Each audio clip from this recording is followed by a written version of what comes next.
நேயர்களே, நேயர்களுக்கு வணக்கம். இன்றைய நேர்காணலில் வழக்கறிஞர் திரு ஜிம்ராஜ் மில்டன் அவர்கள் இணைந்திருக்கிறார். அவரோடு பேசலாம். வணக்கம் சார். வணக்கம். வணக்கம். திருப்பரங்குன்றம் உச்சி மலையில இருக்கிற தீபத்தூண்ல விளக்கு ஏத்தலாம் அப்படின்னு சொல்லி தனி நீதிபதியான ஜே.ஆர். சாமிநாதன் அவர்கள் உத்தரவிட்டிருந்தாரு. இந்த உத்தரவை எதிர்த்து மேல்முறையீட்டு பண்ணியிருந்தாங்க. அந்த வழக்கானது நீதிபதிகள் ஜெயச்சந்திரன் மற்றும் கே ராமகிருஷ்ணன் அவர்கள் அமர்வுல விசாரணைக்கு வந்துட்டு இருந்துச்சு. அதனுடைய தீர்ப்பு இன்னைக்கு வெளியே இருக்குது.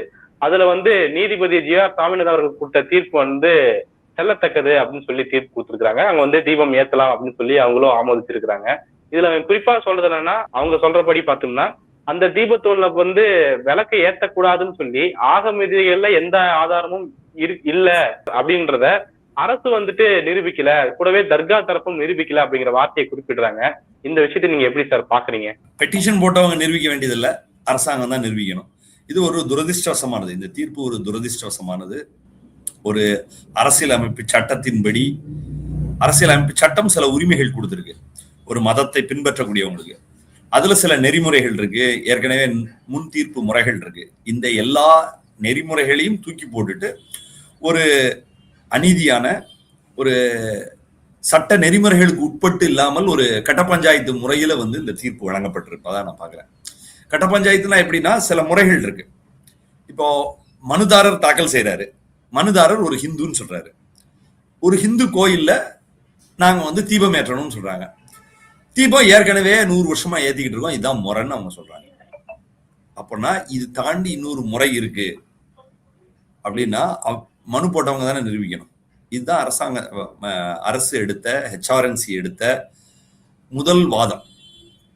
இந்த முதல் வாதத்துல அவங்க எதையுமே நிரூபிக்கல. அவங்க அந்த பில்லர் ஸ்டோனை பொறுத்தவரை, அல்ல அவங்க கிளைம் பண்ணக்கூடிய அந்த தீபத்தூணை பொறுத்தவரை, அதை பார்த்தவொடனே தெரியுது இது எதுக்கு இருக்குன்னு தெரியுது அப்படின்னு சொல்றாங்க.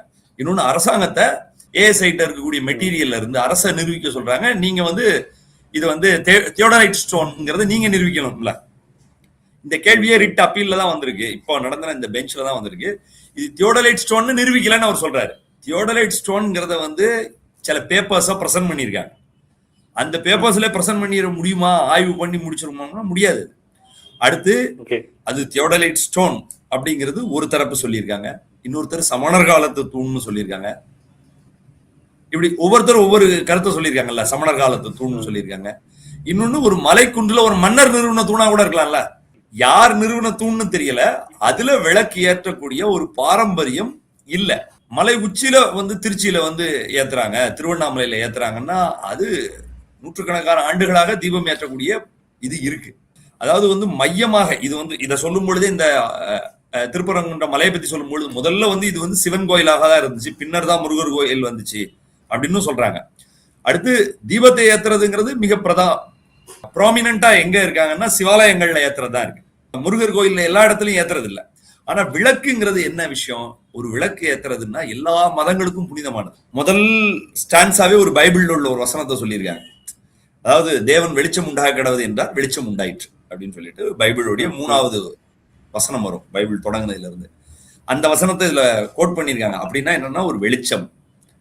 அதாவது அதுல உள்ளதுல ஒரு ஜீசஸ் உடைய டீச்சிங்ல சொல்லும் பொழுது கட்டிலுக்கு கீழே விளக்க வைக்க கூடாது, உயரமான இடத்துல விளக்க ஏத்தணும்னு சொல்லுவாங்க. அதெல்லாம் என்னன்னா, உயரமான இடத்துலதான் எல்லாருக்கும் வெளிச்சம் தெரியுங்கிறதுக்கான விஷயம் தான். அதனால இன்னைக்கு அதாவது ஒரு நம்ம காலம் நமக்கு ஒரு வெளிச்சம்ங்கிறது விதவிதமான லைட்ஸ் இருக்கு நமக்கு. மின்சாரம் கண்டுபிடிச்ச பிறகு காலமே மாறிடுச்சு. கடந்த ஒரு 100 வருடங்களாக உலகம் மாறிடுச்சு.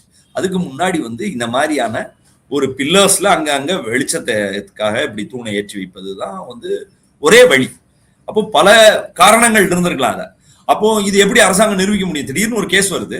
இது எல்லாமே ஒரு 2-3 மாதங்களுக்கு சீரியஸா நடந்திருக்கு. அதுக்கு முன்னாடி நடந்ததுல அந்த வெவ்வேறு இடங்கள்ல அவங்க ஏத்தணும்னு கேட்டிருக்காங்க. அந்த வழக்குகள்லாம் அவங்களுக்கு தேவையில்லை, சட்ட ஒழுங்கு பிரச்சனை இருக்கு, பொது ஒழுங்குக்கு பிரச்சனை இருக்கு, ஏதோ ஒரு கோஷ்டி கேட்டாங்கன்னா கொடுக்க வேண்டியது இல்லைன்னு தீர்ப்பு சொல்லியிருக்காங்க. இதுலதான் தீபத்தூண்ங்கிறது இந்த ஹைகோர்ட்ல போட்ட பெட்டிஷன்ல இந்த ஸ்டோன் பில்லரை மென்ஷன் பண்ணி தீபத்தூண்ங்கிறது இதான் ஃபர்ஸ்ட் டைம் வருது. இது எல்லாமே ஒரு 3 மந்த்ஸ்க்கு உட்பட்ட பீரியட். அப்போ இந்த 3 மந்த்ஸ்க்கு உட்பட்ட பீரியடுக்குள்ள எப்படி எஸ்டாப்ளிஷ் பண்ண முடியும்? அவர் 100 ஆண்டுகளுடைய பிரச்சனையை நான் தீர்த்து வைக்க போறேன்னு சொல்றாரு. ஜட்ஜ் இந்த மேட்டரை ஹியர் பண்ணும் போதே அப்படிதான் எக்ஸ்பிரஸ் பண்ணாங்க. 100 வருஷம் பிரச்சனை, அதாவது ஹெச்ஆர்என்சில வந்து ஒரு கஸ்டம், ஒரு பழக்க வழக்கம் இருக்கு அந்த தீபத்தூண்ல ஏத்துறது. அது வந்து ஜாயிண்ட் கமிஷனர்கிட்ட போட்டு, கமிஷனர்கிட்ட போட்டு, செக்ரட்டரி இவ்வளவு அப்பீல்லாம் போனோம். இது வந்து 100 வருஷமா உள்ள பிரச்சனை, நாங்க உடனே முடிக்கிறோம். அது வந்து ரொம்ப ஒரு இழுத்தடிக்கக்கூடிய ஒரு ப்ராசஸ் அப்படின்னு சொல்றாங்க. அதனாலதான் ரிட்டுல டிசைட் பண்ணுங்காங்க. ரிட்டுல டிசைட் பண்றதுங்கிறதுல நிறைய ப்ராப்ளம் இருக்கு. அதுல நீங்க அதாவது வந்து ஒரு முதல் விஷயம், அரசியலமைப்பு சட்டம் ஒரு மத நம்பிக்கை உள்ளவங்களுக்கு கொடுக்கறது என்னன்னா, நீங்க ஒரு கஸ்டமை ஃபாலோ பண்றீங்க, அது உங்க மதத்துக்கு ஒரு அடிப்படை கோட்பாடா இருக்கு. நீங்க ஒரு நம்பிக்கையை ஃபாலோ பண்றீங்க. அது வந்து இப்ப வந்து கார்த்திகை தீபத்து அன்னைக்கு தீபத்தை ஏத்தணும் அப்படிங்கிறது ஒரு நம்பிக்கை. இது வந்து 100 வருடமாக, 200 வருடமாக, 300 வருடமாக இதை நாங்க ஃபாலோ பண்ணிக்கிட்டு இருக்கோம் அப்படிங்கிறது மக்களுடைய நம்பிக்கை. இந்த நம்பிக்கைக்கு யாராவது இடையூறு பண்ணாங்கன்னா நீதிமன்றத்துக்கு போனா நீதிமன்றம் தலையிடும். இதான் இதுல உள்ள விஷயம். இது ஒரு பக்தருடைய நம்பிக்கை வந்து என்ன, ஒரு பக்தருடைய நம்பிக்கைன்னா அந்த மக்கள்கிட்ட அப்படி ஒரு பிராக்டிஸ் இருக்கணும். இங்க என்ன இருக்கு, அதை அட்வொகேட் ஜெனரல் ஆர்கியூ பண்ணும்போது ரொம்ப பியூட்டிஃபுல்லா ஆர்கியூ பண்ணாரு. எப்படி இருக்கணும் அப்படின்னு நீங்க சொல்லக்கூடாது, எப்படி இருக்குங்கிறதான் பார்க்கணும். வாட் இஸ், என்ன இருக்குதுல, நீங்க என்ன அங்க வந்து தீபம் ஏத்தக்கூடிய பிராக்டிஸ் இருக்கு, இது கஷ்டம். இது வந்து அவங்களுடைய சொத்துக்குள்ள வருது. அதனால உங்க சொத்தை காப்பாத்துறதுக்கு விளக்கு ஏத்துங்கன்னு சொல்றது கோர்ட்டுக்கு பிசினஸ் கிடையாது. கோர்ட் அந்த வேலையை செய்யக்கூடாது. அந்த எல்லையே வந்துட்டு இன்னும் வரையறுக்கல அப்படின்றதுதான் சார் இப்ப பிரச்சனையாக இருக்குது. அந்த சர்வேக்கள் வந்துட்டு எந்த எல்லைக்குள்ள இருக்குன்றதே பிரச்சனைக்குரியதா இருக்குது இல்ல. Whole of the top of the ஹில்னு இருக்கு. அதுல வந்து எப்படின்னா, உச்சிமலை என்பது எது, உச்சிமலைங்கிறது எது, அதாவது வந்து 1923ல வந்து whole of the top of the ஹில்னு ஜட்ஜ்மெண்ட் கொடுத்துட்டாங்க தர்காக்கு. இப்ப என்னன்னா, அந்த உச்சிமலையில 2 மேடுகள் இருக்குன்னு வச்சுக்கோங்களேன். இந்த 2 மேடு சேர்ந்ததா இல்லையாங்கிறது வந்து இது எப்படி டிசைட் பண்றது? அப்போ 1920 ஜட்ஜ்மெண்ட்ல இருந்து ஒரு பார்ட்டிஷன், அதாவது வந்து டிமார்கேஷன் சூட்டுன்னு நாங்க சொல்லுவோம். எது ஓன் எல்லை, எதுல இருந்து பிரிச்சுக்கணும், இதெல்லாம் நீங்க இதெல்லாம் வாதத்துல வச்சிருக்காங்க, இது மாதிரி வந்து பண்ணணும்னு. ஆனா அந்த விஷயத்தை எல்லாத்தையும் கணக்கில் எடுத்துக்கிடல. இப்ப வந்து தீர்ப்பு வந்திருக்கு, 170 பக்கம் கொண்ட தீர்ப்பு. இதை முழுமையா படிச்சுட்டு அலசி ஆராய்வதுங்கிறது நம்ம பண்ணலாம். ஆனா இது அடிப்படையான கேள்விகளுக்கு இதுக்கு பதில் சொல்லலை. இது மிக மிக அடிப்படையானது. என்ன, பெட்டிஷனர் வந்து போட்டாங்கன்னா, யாராவது ஒருத்தன் பெட்டிஷனர் போட்டு எங்களுக்கு வந்து இந்து மதத்துக்கு ஆபத்து, எங்களுக்கு வந்து விளக்கேத்துறதுக்கு உரிமை இல்லை அப்படின்னா, அவருக்கு என்ன, அப்படி போட்ட பெட்டிஷனர் வந்து அவருக்கு என்ன ரைட்ஸ் இருக்கு, என்ன ரைட்ஸ் வயலேட் ஆயிருக்கு நிரூபிக்கணும். ரொம்ப ரொம்ப ரொம்ப அடிப்படையான விஷயம். யார் பெட்டிஷன் போட்டிருக்கானோ அவன் தான் கேஸை நிரூபிக்கணும். இங்க என்ன பிரச்சனைனா, அந்த பெட்டிஷனர் ஏற்கனவே சிங்கிள் ஜட்ஜ் இதுல ஆர்டர் போடும்போது பெட்டிஷனர் நிரூபிக்கல, ஜட்ஜி நிரூபிச்சிட்டாரு. ஜட்ஜை போய் பாக்குறாரு, பார்த்த உடனே தெரியுது, கல்லு தெரியுது, இது தீபத்தூண்டாரு அவரு. ஏன்னா இப்ப நீங்க எடுத்துக்காட்டீங்கன்னா, இப்போ நீங்க பெட்டிஷனர் தரப்பு வந்து இதுல வந்து எதிர் தரப்பு ரெஸ்பாண்டா இருந்தாங்க. ஏன்னா இது அப்பீல் இல்ல. இதுல அவங்க எப்படி நிரூபிச்சாங்க தெரியுமா, வேற வேற கோயில்ல இருக்கக்கூடிய தீபத்தூணம் எல்லாம் எடுத்துட்டாங்க. போட்டோ ரிசியா நிறைய கோயில்கள் தீபத்தூணை போட்டுட்டு பாருங்க, கீழே வந்து அந்த ஸ்டோன் இப்படி இருக்கு, மேல கொஞ்சம் அகலமா இருக்கு அப்படின்னு. நீங்க இன்னும் போனீங்கன்னா, பழங்காலத்து ஊரு, 100 வருஷத்துக்கு முன்னாடி உள்ள ஊர்கள் இருக்குல்ல, அந்த ஊர்ல உள்ள காணர்லாம் போய் பாருங்க, அதே மாதிரி தூண் தான் இருக்கும். தீபத்தூண் என்றாலே அது வந்து ரிலீஜியனுக்கு சொந்தமானது கிடையாது. முதல்ல தீபம் ஏற்றக்கூடிய தூண் தானே, உங்க மத பழக்கத்துல இருந்துச்சா? அது கேள்வி அதுதான். இப்ப இந்த கேள்வியே போன ரவுண்ட்ல நிறைய பேர் பேசியிருக்க மாட்டோம். நம்ம தீபத்தூண், அது தீபத்தூண் இல்ல. நான் என்ன சொல்றேன், தீபத்தூண்னாலே உனக்கு சம்பந்தப்பட்ட தீபத்தூணா, உங்க கோயில் வழக்கத்தோட சேர்ந்து உள்ள தீபத்தூணா, அதுக்கு எந்த ஆதாரமும் இல்ல. இவங்க எல்லா ஆதாரத்தையும் சொன்னது மறுபடியும் சொன்னது. இப்ப கோர்ட்ல இதை டிஸ்கஸ் பண்ணது அவங்க, அதெல்லாம் எந்த ஆதாரமும், வேற வேற கோயில்கள்ல உள்ள தீபத்தூண்களை தான் அவங்க போட்டிருந்தாங்க. ஆனா அவங்க மறுபடியும் என்ன சொன்னாங்க, நாயக்கர் கால கல்வெட்டு இருக்குன்னாங்க. அது எங்க இருக்கு, உச்சி பிள்ளையார் கோயில் பக்கத்துல உள்ள தீபத்தூண்ல நாயக்கர் கால கல்வெட்டு இருக்கு, அனுமனுடைய அதை செதுக்கி இருக்காங்க, அதெல்லாம் இருந்துச்சு. இது வந்து புண்ணியவான்கள் வந்து இதுல வந்து விளக்கேற்றுவர் அப்படின்னு இருக்கு. அது அந்த தீபத்தூண்ல நாயக்கர் கால கல்வெட்டு இருக்கு, அதுல தீபம் ஏத்த புண்ணியவான்கள் ஏத்துவாங்கன்னு இருக்கு. அந்த இன்ஸ்கிரிப்ஷன் அதை வந்து செதுக்கி இருக்காங்க, அவர் அனுமனுடைய படத்தை வந்து அதுல செதுக்கி இருக்காங்க. 100 வருஷமா பிராக்டிஸ்ல இருக்கு. இதுதானே ஒரு முறை.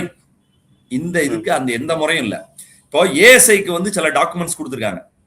அதாவது ஏஎஸ்ஐ சர்வேல உள்ள டாக்குமெண்ட்ஸ்ல எந்தெந்த பாயிண்ட்ல இருந்துச்சு, மார்க்கர் இருக்கு அப்படின்னு சொல்லிட்டு அதுல பில்லர்ஸ் இருக்கிறதுங்கிற மாதிரி நோட் இல்ல எல்லாம். அதாவது அந்த மலையில 2 இடத்துல இருக்கு. ஒன்னு வந்து ஒரு பாறையில இருக்கு அப்படின்னு அவங்க மென்ஷன் பண்ணியிருக்காங்க. இப்ப என்ன சொல்றாங்கன்னா அதாவது அதுல பில்லர் இல்லங்கிறத வந்து எடுத்துட்டு இதுல இருந்து அதை ரூல்ட் அவுட் பண்றாரு ஜட்ஜ். அதுல வந்து பில்லர் இல்ல, அந்த ராக்ல ரவுண்டா ஒரு இன்ஸ்கிரிப்ஷன் வச்சிருந்தோம் அப்படின்னு அந்த ஏஎஸ்ஐல இருக்கு. இன்னொன்னு வந்து தர்கால உள்ள அந்த படியில அதை வச்சிருந்தாங்க அப்படின்னு இருக்கு. அப்போ ஏஎஸ்ஐல பில்லர் இருந்த மாதிரி இதுல மென்ஷனிங் இல்ல. அப்போ நீங்க என்ன செய்யணும்னா ஏஎஸ்ஐல ஒரு ரிப்போர்ட் இருக்காது. இப்போ வந்து நீங்க ஆர்கியாலஜி வந்து அதுல ஆராய்ச்சி பண்ணி இது எந்த காலத்துல உள்ள கல்லுன்னு ஆராய்ச்சி பண்ணணும். என்னை பொறுத்தவரை அப்படிப்பட்ட ஆராய்ச்சி தேவையில்லை. அந்த ஆராய்ச்சி ஏஎஸ்ஐ வந்து சொல்லணுங்கிற அவசியம் இல்லை, ஆர்கியாலஜியும் நிரூபிக்க வேண்டிய அவசியம் இல்லை. ஒரே ஒரு விஷயம் தான், ஏற்கனவே பிராக்டிஸ் இருக்கா இல்லையா? உங்களுக்கு பிராக்டிஸ் இல்லை. ஏற்கனவே இதே பாயிண்ட்ல நீதிமன்றம் தீர்ப்பளிச்சிருக்கா இங்க ஏத்தணும் அங்க ஏத்தணும்னு, அதாவது தீப தூண்ல ஏத்தணுங்கிறத தவிர எல்லா இடத்துலயும் கேட்டாங்க. அந்த குதிரை சுனை அப்படிங்கிறதுக்கு பக்கத்துல குதிரை கெட்டி சுனைன்னு நினைக்கிறேன், அது குதிரையை கட்டக்கூடிய ஒரு இடம் இருக்கு, அது அதுல பக்கத்திலே ஒரு குண்டு இருக்கு, அந்த இடத்துலன்னு கேட்டிருக்காங்க.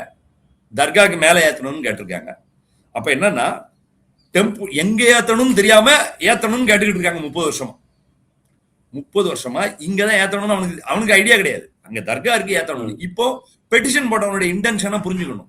ஒரு விஷயம், ஒரு கான்ஸ்டிடியூஷனல் கோர்ட்னா அதான் ரெஸ்பான்சிபிலிட்டி. அதாவது வந்து பெட்டிஷன் எதுக்கு போடுறாங்க, யாரு போடுறாங்க, என்ன வேலையா பண்ணிக்கிட்டு இருக்காங்க அப்படிங்கிறது இருக்குல்ல. அப்போ வந்து இதே மாதிரியான எலிமெண்ட்ஸ் வந்து இவங்க என்ன செய்யறாங்க, இந்த குரூப் அயோத்தியா மாத்துவோம்னு சொல்றாங்க. அப்ப இன்னைக்கு வந்து இதை சொல்லுவாங்க. இப்போ வந்து கோர்ட் ஆர்டர்ல வந்து வெறும் வந்து கோயிலுடைய நிர்வாகத்தில் உள்ளவங்க மட்டும்தான் ஏத்தணும், மற்றவங்க எல்லாம் மலையில ஏறக்கூடாது, அதெல்லாம் ஆர்டர் போட்டிருக்காங்க. ஆனா இப்ப தமிழ்நாட்டுக்கும் அயோத்தியா மாத்துவோம்னு சொன்ன உடனே மாத்திர முடியாது. தீர்ப்பு வந்தாலும் தீபம் ஏத்தனாலும் மாத்த முடியாது. That is different. நீங்க ஒரு டைம் எவனாவது ஒருத்தர் சொல்லிட்ட உடனே ஆயிருமா அது? அதுக்கான ஒவ்வொரு ஸ்டெப்லயும் வந்து தமிழ்நாட்டில் உள்ள மக்கள் போராடுவாங்க. ஒவ்வொரு ஸ்டெப்லயும் போராடுவாங்க. ஒரு ஸ்டெப் பின்னாடி போன உடனே இதோட முடிய போறது இல்லை. சிங்கிள் ஜட்ஜ் ஆர்டர் போட்டா போராடுவாங்க, டிவிஷன் பெஞ்ச் ஆர்டர் போட்டாலும் போராடுவாங்க, சுப்ரீம் கோர்ட் போட்டாலும் போராடுவோம் நம்ம. ஆனா கோர்ட்ஸ் வந்து பெரும்பான்மை மெஜாரிட்டியனிசத்துக்கு வந்து வந்து மடங்கி போறது இருக்குல்ல, அது ஒரு அவமானம். ஒரு அரசியல் அமைப்பு சட்டம் உள்ள ஒரு நாட்டுக்கு அவமானம். கான்ஸ்டிடியூஷன் என்ன சொல்லுது, சட்டம் என்ன சொல்லுது, அதான் பார்க்கணும். மெஜாரிட்டின்னு சொல்லிட்டு வரக்கூடிய ஒரு சின்ன கும்பல், ஆக்சுவலா இவங்க மெஜாரிட்டியை ரெப்ரசன்ட் கூட பண்ணல. ஆனா இந்த கும்பலை வந்து யார் சப்போர்ட் பண்றாங்கன்னா சென்ட்ரல் கவர்மெண்ட் சப்போர்ட் பண்ணுது, மத்திய ஆட்சியில் இருக்கவங்க சப்போர்ட் பண்றாங்க, இந்தியா முழுக்க பல மாநிலங்கள் ஆட்சியில் இருக்கக்கூடியவங்க சப்போர்ட் பண்றாங்க. இந்த பின்னணிக்கு வந்து அடிபணிய கூடாது நீதித்துறை. அவங்க ஏதாவது ஒண்ணு சொன்னாங்கன்னா அவங்களுக்கு ஏத்த மாதிரி அந்த விஷயங்களை எடுத்து பேசுறது இருக்குல்ல. அவங்க ஒரு கோரிக்கையை சொல்லிட்டாங்க, அதுக்கப்புறம் முழுக்க ரெஸ்பான்சிபிலிட்டி டிஸ்ட்ரிக்ட் கலெக்டருக்கு இருக்கு, ஹெச்ஆர்என்சிக்கு இருக்கு, அந்த கோயிலுக்கு இருக்கு. இவங்க தான் நிரூபிக்கணும். இப்ப கேஸ எவனா ஒருத்தன் ஒரு பேப்பர்ல எழுதி எதையாவது போட்டுட்டான்னா நாம வந்து அதை நிரூபிக்கணும். இப்போ வந்து இதுல அழகா அதுல ஒரு அந்த ஜட்ஜ்மெண்ட் முடியக்கூடிய இடத்துல வந்து கேட்டிருப்பாரு, அதாவது வந்து எந்த எவிடன்ஸ், அதாவது வந்து இந்த இடத்துலதான் ஏத்தணும், ஒரே பாறையில கீழே வந்து இது வந்து கோயிலுடைய ஸ்டாண்ட் என்னன்னா எந்த பாறையில கீழே வந்து அதே பாறையில இது வந்து குடவரை கோயில், இப்ப எந்த பாறையில உச்சி பிள்ளையார் கோயில் இருந்து தீபத்தை ஏத்துறாங்களோ அதுலேயே தான் கீழே வந்து முருகருடைய சிலையை வந்து வடிச்சிருக்காங்க. அப்போ என்ன சொல்றாங்கன்னா இதுதான் எங்களுக்கு பழக்கம்ங்கிறாங்க. அதுக்கு ஆகமத்துக்கு எதுவும் ப்ரூஃப் கொடுக்கலன்னு சொல்றாரு ஜட்ஜி. இதுக்கு ஆகமத்துக்கு ப்ரூஃப் கேட்டீங்களா, அவன்கிட்ட கேட்டீங்களா? தெரியுது. இதை பார்த்த உடனே எவ்வளவு முட்டா, அதாவது கவர்மெண்ட் எவிடன்ஸ் கேக்குறீங்க, உங்க சைவ ஆகமத்தை கொடு, 100 வருஷமா ஏத்திக்கிட்டு இருக்கோம், வேற என்ன ப்ரூஃப் கொடுக்கணும்? அங்க 100 வருஷமா ஏத்திக்கிட்டு இருக்கோம்னு சொல்றாங்க, வேற என்ன ப்ரூஃப் வேணும்? ஆனா அவன்கிட்ட கேட்கணும்ல, நீங்க ஆகமத்தை கொண்டு வர அவன்கிட்ட கேட்கணும்ல. அவன்கிட்ட ஆகமம் கேட்க வேண்டாம்னா அப்போ சங்கி வந்தா ஆகமம் கேட்க வேண்டாம், கவர்மெண்ட் வந்தா ஆகமம் கேட்கணும்னா அப்போ கோர்ட் மேல எப்படி நம்பிக்கை வரும் மக்களுக்கு? நீங்க எப்படி கான்ஸ்டிடியூஷனை காப்பாத்துவீங்க? நீங்க எப்படி ஒரு பிரச்சனை வந்து ஒரு தீவிர ஒரு இந்து வாரா, இன்னொரு பக்கம் ஹிந்து ஹெச்ஆர்என்சி நிக்குது, இந்த பக்கம் முஸ்லீம் நிக்கிறாங்க, இந்த பக்கம் பொதுமக்கள்லாம் நிக்கிறாங்க, நீங்க ஒரு தரப்புக்கு எல்லார்ட்டையும் ஒண்ணு போல கேட்கணும்ல, எல்லார்ட்டையும் எவிடன்ஸ் ஒண்ணு போல கேட்கணும்ல. கோயில் இங்கதான் ஏத்தணும்னு சொல்றாங்க, அது என்ன எங்க பழக்க வழக்கம்? இந்த பழக்க வழக்கத்துக்கு கேள்வி கேட்கறதே தேவையே கிடையாது. அப்படியே பழக்க வழக்கத்தை பத்தி டிசைட் பண்ணணும்னா ஹெச்ஆர்என்சி தான் டிசைட் பண்ணணும், கோர்ட் இப்ப டிசைட் பண்ணக்கூடாது. இல்லாட்டில இருக்கிற டாக்குமெண்ட் 100 வருஷமா இருக்கிறதுக்கு ப்ரூஃப் இல்லைன்னு சொல்லலாம். நீங்க 100 வருஷமா இருக்கணும்னா என்ன செய்யணும்? 80 வயசு கிழவர் கூட்டு வரணும். அவர் என்ன சொல்லுவாரு? நான் சின்ன வயசுல இருக்கும்போது எங்க அப்பா சொன்னாரு 50 வருஷமா ஏத்திக்கிட்டு இருக்காங்கன்னு சொன்னாரு. இந்த மாதிரி எவிடன்ஸ் விடணும், குறுக்கு விசாரணை பண்ணணும். அப்போ எங்க ஏத்துறாங்கன்னு நிரூபிக்க முடியும். இப்ப என்ன சொல்றாங்க? பழக்க வழக்கம் நாங்க பல வருஷமா இங்கதான் ஏத்திக்கிட்டு இருக்கோம். இதுக்கு என்ன ப்ரூஃப் இருக்கு? இந்த கோயில்ல இந்த இடத்துலதான் ஏத்திக்கிட்டு இருக்கோங்கிறதுக்கான ப்ரூஃப் இந்த உச்சி பிள்ளையார் கோயில்ல தான் ஏத்திக்கிட்டு இருக்கோம் அப்படிங்கக்கூடிய ப்ரூஃப் கடந்த காலங்கள்ல நமக்கு தெளிவா தெரியுது. 94 அங்க தான் ஏத்திருக்காங்க, 80 அங்க தான் ஏத்திருக்காங்க, 50 அங்க தான் ஏத்திருக்காங்க. சுதந்திர இந்தியாவில் இந்த இடத்துல ஏத்திருக்காங்க. அப்ப இதுக்கு ஆகம சாஸ்திரத்தை கொண்டு வாங்கன்னு கேக்குறாங்க. அங்கதான் ஏத்தணும் அப்படிங்கிறதுக்கு. அதுக்கு தேவஸ்தானமும் சரி கவர்மெண்ட்டும் சரி அப்படி அதுக்கான ப்ரூஃபை கொடுக்கலன்னு. அப்போ கவர்மெண்ட் ஒரு வாதத்தை முன் வச்சா அவங்களுக்கு ஒரு ப்ரூஃப் மெட்டீரியல் கேட்கறது, இந்த மாதிரியான மக்கள்கிட்ட கலவரம் பண்றதுக்கு கூடிய இந்த தீவிரவாத கும்பல் ஏதாவது கேட்டாங்கன்னா அதுக்கு ஒரு எவிடன்ஸ் அவங்ககிட்ட எதுவுமே கேட்கறது இல்லை. அவங்க போட்டோ எடுத்து போடுவாங்க. இந்த கோயில்ல இப்படி ஒரு தீபத்தூண் இருக்கு, அந்த கோயில்ல ஒரு தீபத்தூண், இது ப்ரூஃபா? அந்த மாதிரியான இந்த தீபத்தூணை நீங்க போய் பாத்தீங்கன்னா 100 வருஷத்துக்கு முன்னாடி உலகம் ஃபுல்லா இந்த மாதிரி தீபத்தூண் இருந்திருக்கும். 100 வருஷத்துக்கு முன்னாடி எலக்ட்ரிசிட்டி இல்லைல்ல, எல்லா சர்ச்சுக்குள்ளேயும் இந்த மாதிரி தீபத்தூண் இருக்கும், எல்லா மசூதிக்குள்ளேயும் தீபத்தூண் இருந்திருக்கும். தீபத்தூண்ங்கிறதே ஒரு ப்ரூஃப் கிடையாது. முதல்ல தீபம்ங்கிறது விளக்கு ஏத்துறதுக்கு. விளக்கு என்ன எல்லா இடத்துக்கும் மனிதன் போகக்கூடிய இடத்துக்குலாம் விளக்கு ஏற்றிருப்பான். அது ஒரு மதச்சடங்கா இருக்கா? அந்த மதச்சடங்குக்கு அவசியமா இருக்கா? அவசியமா இருக்கா இல்லையாங்கிறது இன்னைக்கு அவசியம் இல்லைங்கிறது ஹெச்ஆர்என்சி சொல்றாங்க.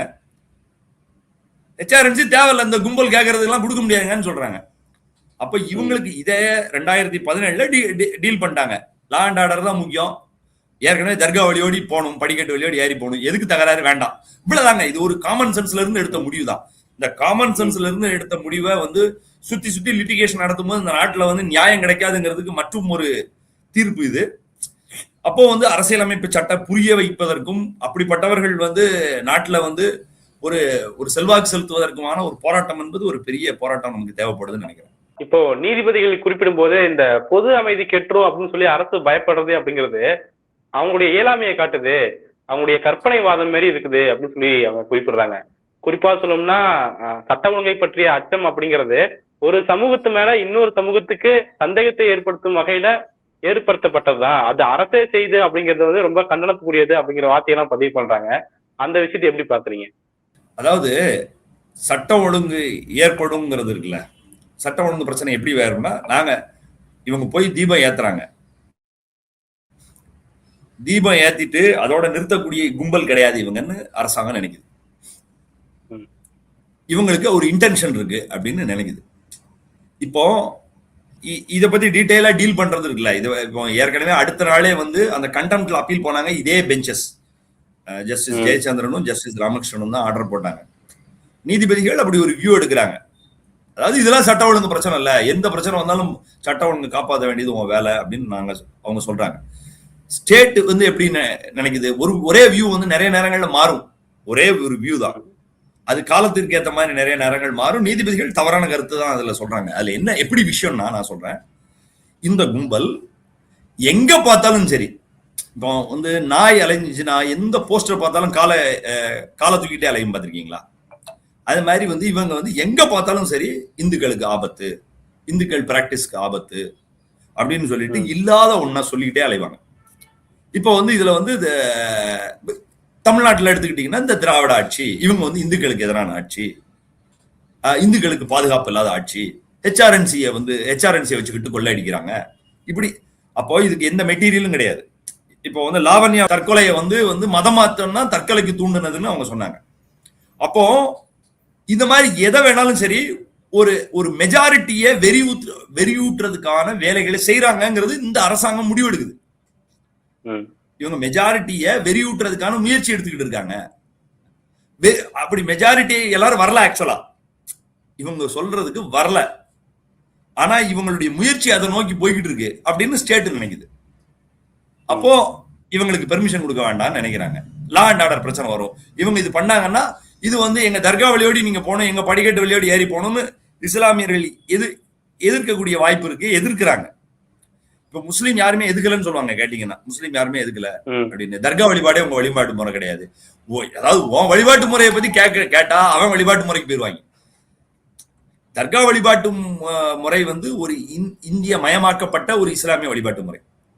ம் அப்போ வந்து எல்லா வழிபாடும் ஒரு வழிபாடோட இப்படி இணைந்து வாழ்வதற்கான ஒரு மெத்தட் இருக்கும் பொழுது இதை பிரிச்சுட்டு, அதாவது வந்து இதை டீல் பண்றதுக்கான ஒரு மெத்தடுக்கு தான் இப்படி சண்டை போட்டுக்கிட்டு இருக்குது.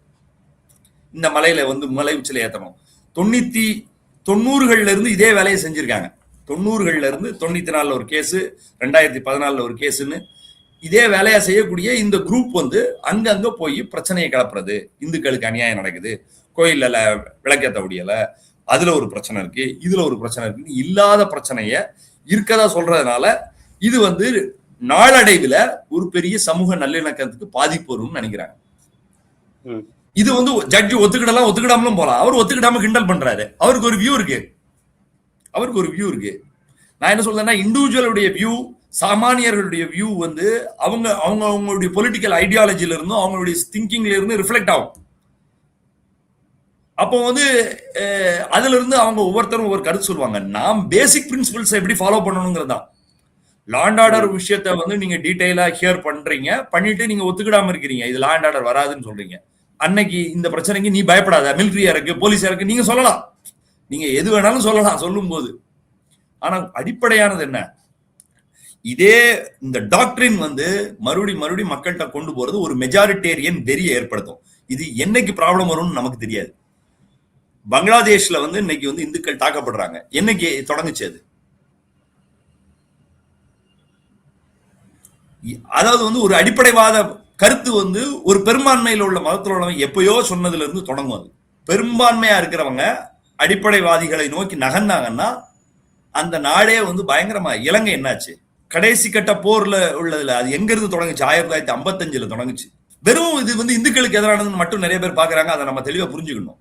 இது வந்து பௌத்த மதவாதமாக இருந்தாலும் சரி, இஸ்லாமிய மதவாதமாக இருந்தாலும் சரி, என்னைக்காவது ஒண்ணு ஒரு சின்ன சட்டத்துல இருந்து, ஒரு தீர்ப்புல இருந்து, இதுலதான் தொடங்கியிருக்கு. அந்தந்த நாடுகள்ல வந்து அப்படிதான் தொடங்கும். அது வந்து என்னன்னா, மைனாரிட்டி என்ன செய்வாங்கன்னா, அப்படிலாம் நடந்த பிறகு என்ன செய்வாங்கன்னா, எப்பா நம்ம கவனமா இருக்கணும், நமக்கு சேஃப்டி கிடையாது, அப்படிதான் ஃபர்ஸ்ட் நினைப்பாங்க. ஒரு டைம் 2 டைம் 3 டைம் வரும்போது, அயோத்தி தீர்ப்பு வந்தோடனே, சுப்ரீம் கோர்ட் வந்தோடனே என்ன முடிவு பண்ணாங்க? கேர்ஃபுல்லா இருக்கணும்பா அந்த நாட்டுல அப்படின்னு ஒரு முடிவு எடுத்தாங்க. ஒரு பாதுகாப்பு. அது என்ன ஆனா அவங்கள வந்து ஒரு ஐசோலேட் ஆகிடுவாங்க. அப்போ நீங்க வந்து அப்படி ஒரு ஃபீலிங்கை கொடுக்க கூடாது மைனாரிட்டி, ஒரு இன்செக்யூரிட்டியை கொடுக்க கூடாது. அப்போ என்னன்னா, தெளிவா சட்டத்துல இருந்துச்சுன்னா கொடுங்க. நான் என்ன சொல்றேன்னா, தீபம் ஏத்துறது அங்கதான் ஏத்திக்கிட்டு இருக்காங்க 100 வருஷத்துக்கு முன்னாடின்னு சொல்லி சொன்னீங்கன்னா கொடுத்துருங்கன்னு தான் நம்மளும் சொல்ல போறோம். அப்படி ஒரு பிராக்டிஸ் இருக்கு அப்படின்னா அதுக்குமே ரெஸ்ட்ரிக்ஷன் இருக்கு. அதுக்குமே 1947க்கு முன்னாடி ஏத்தினதுக்குலாம் அந்த கஸ்டம்ஸ்க்கு ரைட் கிடையாது. 1947க்கு முன்னாடி இதுல வந்து கூடுதலா என்ன சொல்றாங்கன்னா, அந்த ப்ராப்பர்ட்டியே எங்க இடத்துக்குள்ள இருக்குன்னு அவங்க சொல்றாங்க. இப்போ உங்க இடத்துக்குள்ள இருக்கா அப்படிங்கறத டிசைட் பண்ணணும். இது வந்து ஒட்டுமொத்த மலையும் வந்து அந்த கோயிலுடைய கட்டுப்பாட்டுல இருக்கு. இது போகக்கூடிய படிக்கட்டுகள், நெல்லித்தோப்பு, அதுக்கு மேல உள்ள படிக்கட்டு, அதுக்கு பிறகு தர்கா, உச்சிமலை, இது மட்டும்தான் வந்து தர்காவுக்கு சொந்தமான ப்ராப்பர்ட்டின்னு இருக்குங்கிறனால இதுல வந்து. ஆனா அதை தாண்டி போகணுங்கும் போது இன்னைக்கு இல்ல என்னைக்காவது பிரச்சனை வரும்னு ஸ்டேட் நினைக்குது, தொலைநோக்கு பார்வையோட நினைக்குது. 20 வருஷம் கழிச்சு இதுல பிரச்சனை வரும், இந்த பயிலுக்கு சும்மா இருக்க மாட்டானுங்க அப்படின்னு நினைக்கிறாங்க. அது இப்ப போவாங்க, அதுல போய் ஒரு கோயில கட்டணுமா அடுத்து. இப்ப ஒரு 10 வருஷம் அமைதியா கூட இருக்கலாங்க. 10 வருஷம் கழிச்சு மறுபடியும் ஆரம்பிப்பான்ல. நீங்க அயோத்தியில வந்து ராமர் சிலையை எப்ப வச்சாங்க? 49. எப்ப இடிச்சாங்க? 92. எத்தனை வருஷம் ஆயிருக்கு?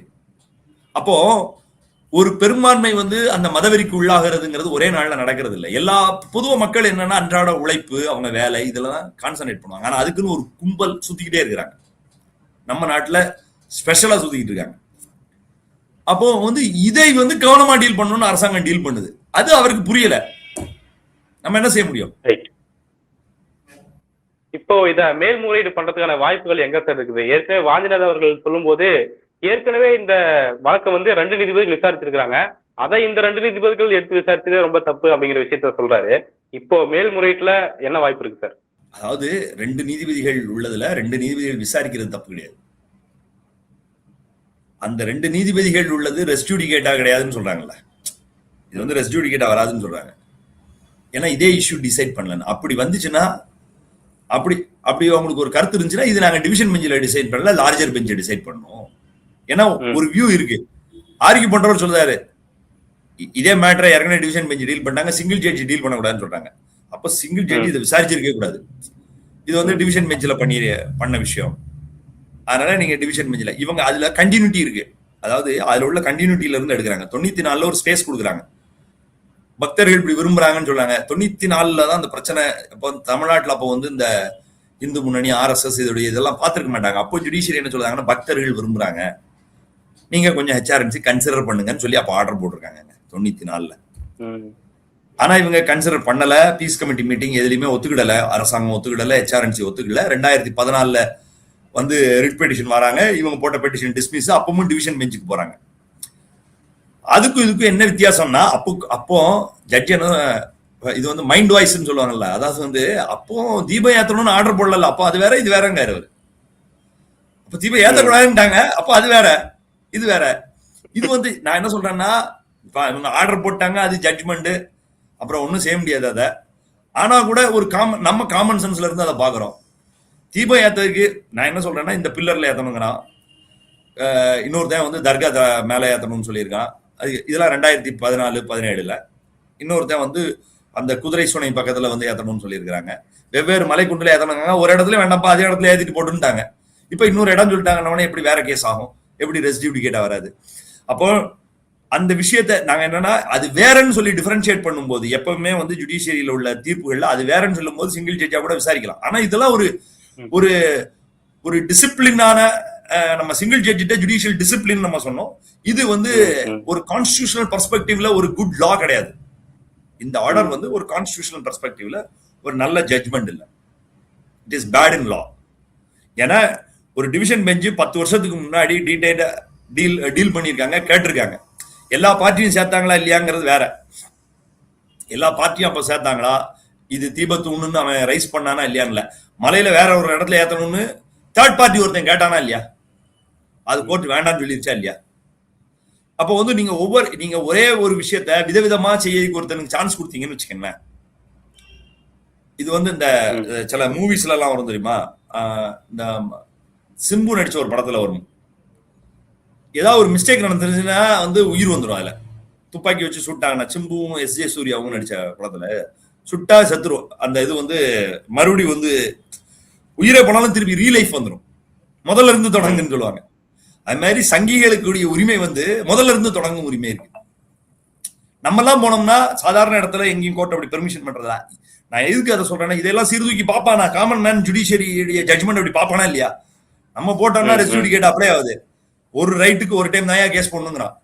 அதாங்க அதோடைய கான்செப்ட். எத்தனை வருஷம் நடத்துவ, 100 வருஷம் நடத்தக்கூடாதுங்கிறதுக்கு தான் ஒரு ரைட்டுக்கு ஒரு டைம் நடத்தணும். தீபம் ஏத்துறதுக்கான ரைட்டு கேட்ட ஒரு டைம் நடத்தணும், அவ்வளவுதான். இவ்வளவுதான விஷயம்.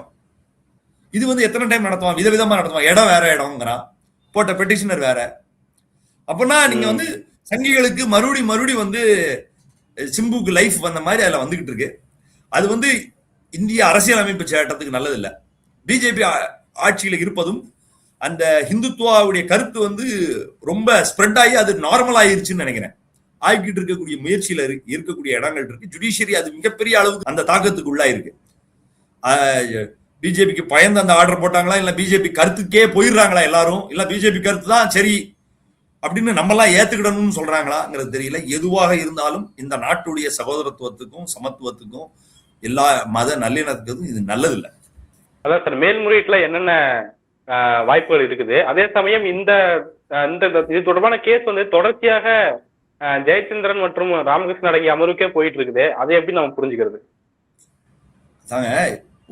அதாவது இந்த அப்பீல்ஸ் எல்லாம் யாரு நடத்தணும்னு ஒரு கேட்டகரியில வந்து சீஃப் ஜஸ்டிஸ் வந்து அந்த சிட்டிங் அரேஞ்ச்மெண்ட்ஸ் போடுவாங்க.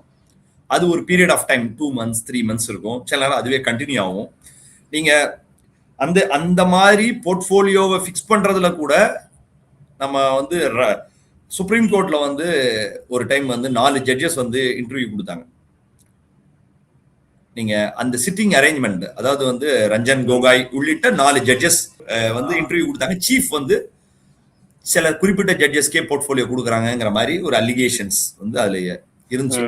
ஆனா நான் என்ன சொல்ல, அதுக்கும் இதுக்கும் சம்பந்தம் இருக்குன்னு நான் சொல்லல. அது மாதிரி சீஃப் வந்து போர்ட்ஃபோலியோ அரேஞ்ச் பண்ணுவாங்க. அதாவது வந்து கிரிமினல் மேட்டர்ஸ் இவர் பார்க்கணும், அப்பீல்ஸ் இவர் பார்க்கணும், சிவில் சூட்ஸ் இவங்க பார்க்கணும்னு சொல்லிட்டு இருக்கக்கூடிய ஜுடிஷியல் ஆஃபீஸர்ஸ், ஹைகோர்ட் ஜட்ஜஸ் இதை பிரிச்சு போடுவாங்க. மதுரை பெஞ்சுக்கு வந்து இவங்க, மெட்ராஸ் பெஞ்சுக்கு இவங்க அப்படி போடுவாங்க. அப்போ வந்து இது வந்து போன டைம் அந்த வந்து நீங்க கண்டெம்ட்ல அப்பீல் போனாங்க, லெட்டர் பேட்டர்ன் அப்பீல் போயிருந்தாங்க கண்டெம்ட்ல. அப்பவும் இதே பெஞ்ச் வந்து கவர்மெண்டோட அப்பீல் டிஸ்மிஸ் பண்ணாங்க. இதுக்கும் சேஞ்ச் ஆகல அந்த பீரியட்ல, அதே டைம்ல இது வருது. அதனால இதே பெஞ்ச் ஹியர் பண்றாங்க. சுப்ரீம் கோர்ட்டுக்கு அப்பீல் போலாம், அதுல ஒன்றும் சந்தேகம் கிடையாது. ப்ராப்ளம் என்னன்னா சுப்ரீம் கோர்ட் அதாவது வந்து நீங்க அந்த அப்பீல நம்ம போடணும், அதோடைய அவுட்கம் நம்ம வெயிட் பண்ணி தான் பார்க்கணும். என்னன்னாலும் நடக்கலாம். நம்ம என்னன்னா கோர்ட் வந்து ஒரு விஷயம் ஒரு டைம் தப்பா புரிய ஆரம்பிச்சிட்டாங்கன்னா திரும்ப சரியா புரிஞ்சுக்கிறது ரொம்ப கஷ்டம். அது அப்போ நம்ம இது அட்மினிஸ்ட்ரேட்டிவா இதுக்குன்னு தனி சட்டம் ஏற்ற முடியுமா, திருப்பரங்குன்ற மலைக்குன்னு ஒரு சட்டம் எதுவும் ஏற்ற முடியுமா அப்படிங்கிற ஆலோசனைகள்லாம் நம்ம இன்னும் மூத்த வழக்கறிஞர்கள் சட்ட வல்லுநர்களோட ஆலோசனை பண்ண வேண்டியிருக்கு. இன்னைக்கு ஒரே நாள்ல நம்ம இன்னைக்கு ஜட்ஜ்மெண்ட் வந்திருக்கு. இது பார்த்த உடனே இது ஒரு நியாயமா தெரியல. இதுக்கான அப்பீல கவர்மெண்ட் ரெடி பண்ணுவாங்க. ஏன்னா இப்ப வந்து அந்த விளக்கேற்றக்கூடியதுங்கிறது இன்னும் 1 வருஷம் டைம் இருக்கு. ஏன்னா கார்த்திகை அந்த மாதத்துல பௌர்ணமி அன்னைக்கு தான் அந்த தீபம் ஏற்றக்கூடிய பிராக்டிஸ் அங்க இருக்கு. அப்போ அடுத்த ஆண்டு ஏற்றுவதற்கு இப்ப இந்த தீர்ப்பு இருக்கு. இது சுப்ரீம் கோர்ட்ல போய் ஸ்டே ஆகல, ரிவர்ஸ் ஆகலைன்னா மறுபடியும் ஏற்ற வேண்டிய ஒரு சூழல், ஹெச்ஆர்என்சியும் அந்த கோயில் நிர்வாகமும் அதை ஏற்ற வேண்டிய சூழல் வரும். அதுக்கிடையில அப்பீல் வந்து கட்டாயம் போடுவாங்க. ஏன்னா அது சுப்ரீம் கோர்ட் எப்படி அப்ரிஷியேட் பண்ணுது பேசிக்கா பார்க்கும்பொழுது சில விஷயங்கள் தெரியுது. ஆனா இப்ப எல்லாமே மனிதர்கள் தானே, மனிதர்கள், அவங்களுக்கு ஒரு ஐடியாஸ் இருக்கு. அந்த ஐடியா வந்து செக்குலர் பிரின்சிபல்ங்கிறது வந்து ரொம்ப செக்குலர் பிரின்சிபல் எப்படி இருக்காங்கன்னா 100 தரப்பை போய் காம்ப்ரமைஸ் பண்ணுன்னு சொல்றாங்க. இதுல இந்த ஆர்டர்ல ஏதாவது சொல்றாங்க, ஸ்டேட் ஏன் பயப்படுது, அவனை போய் காம்ப்ரமைஸ் பண்ணு, பாய ஓரமா போய் சொல்லுன்னு சொல்லுது. இது என்ன ஒரு ஐடியா? இது சரியான ஐடியாவா இல்ல எனக்கு. இது ஒரு நாட்டுக்கு நல்ல ஒரு ஆரோக்கியமான ஒரு விஷயமா எனக்கு தெரியல. பல்வேறு முக்கியமான விஷயங்களை பேசியிருக்கீங்க சார். உங்களுடைய நேரத்துக்கும் கருத்துக்கும் மிக்க நன்றி சார். தேங்க்யூ சந்தோஷ்.